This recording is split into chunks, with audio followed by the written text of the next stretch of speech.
All right, Pisces, welcome to your weekly horoscope for April 13th through the 19th. My name is Athen.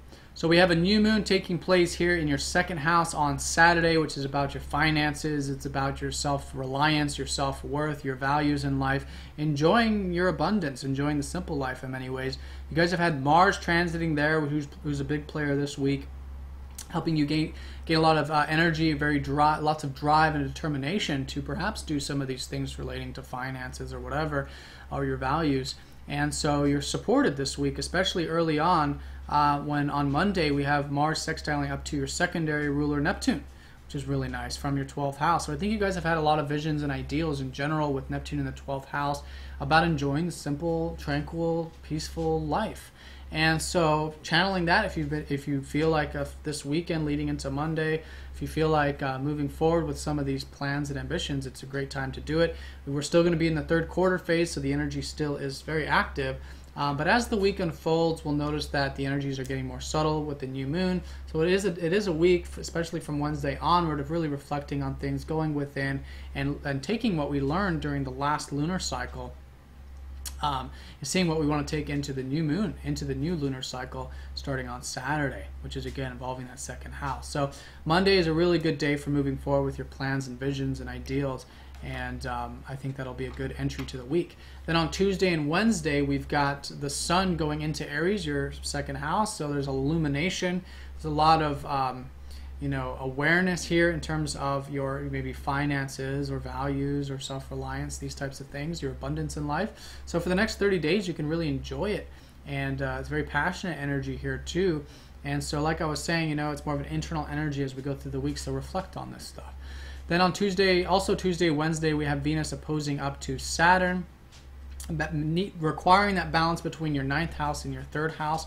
You recently had Venus go into your 3rd, so perhaps a lot of you are enjoying the communications and learning and teaching and sharing, which you can continue to do this week. Certainly just on Tuesday and Wednesday, make sure you're balancing more of that communication with the serious stuff that you've been doing involving philosophy or spirituality or university, because you've had Saturn transiting your 9th house, which is helping you get very disciplined and structured with the larger picture of life, the philosophical picture of life. So if you can find a way to really merge these two elements, basically the right and the left hemisphere, then you'll be getting the most out of this on Tuesday and Wednesday. And if you're feeling a little bit of an imbalance, just bring more of a balance. 3rd house is more practical, the 9th house is more imaginative, you might say.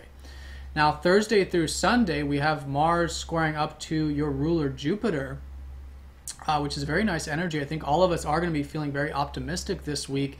And so the key here, though, is moderation, because with a square energy and because we're coming up to this new moon, we want to keep everything nice and grounded. So if you are feeling very optimistic about finances or your abundance or even things relating to your self-expression, they just do it within moderation. If you're going to take action, just be adaptable, make changes where necessary.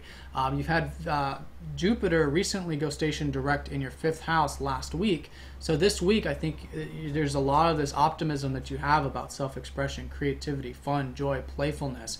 And so use that. There's opportunities here, but you got to ground them. And here it's an energy of grounding it Thursday through Sunday in a very reflective way, and outlining your details, setting your intentions, because the new moon is not until Saturday, and even that's not really a time of action either, because around the new moon we want to reflect and see what these new beginnings are and where we want to move forward for the next 30 days, which again for you is that 2nd house.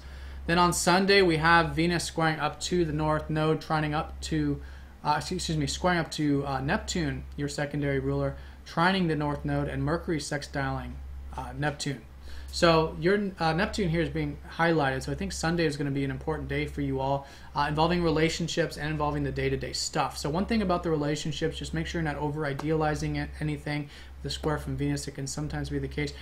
Make sure you're not over-idealizing or preaching or anything like this involving your communications or learning or teaching and sharing to an extreme. If you keep it nice and balanced and you find that way to really enjoy the spiritual stuff and find a nice finesse way to communicate that information, or whatever it is you're communicating, then you'll be getting the most out of that. And but it is a supportive day because Mercury is going to be sextiling up to that Neptune, which means that I think you'll be supported in those communications, and I think that should flow actually quite smoothly for you. Just make sure you're not over idealizing anything. And then Venus trining up to the North Node is going to support you with this whole year, which is about your relationships. North Node's been transiting your 7th house, is going to continue to do so all year. And you may not feel this very personally. Maybe you did during the lunar eclipse, I don't know. But this is the opening. It's a gateway for you all year to develop relationships, develop one-on-one connections. And into, this is new and existing relationships of all kinds in your life. All right, Pisces, have a great week. Please let me know if you guys have any questions. Please get in touch if you'd like a personal reading, and I'll talk to you all next time. Take care.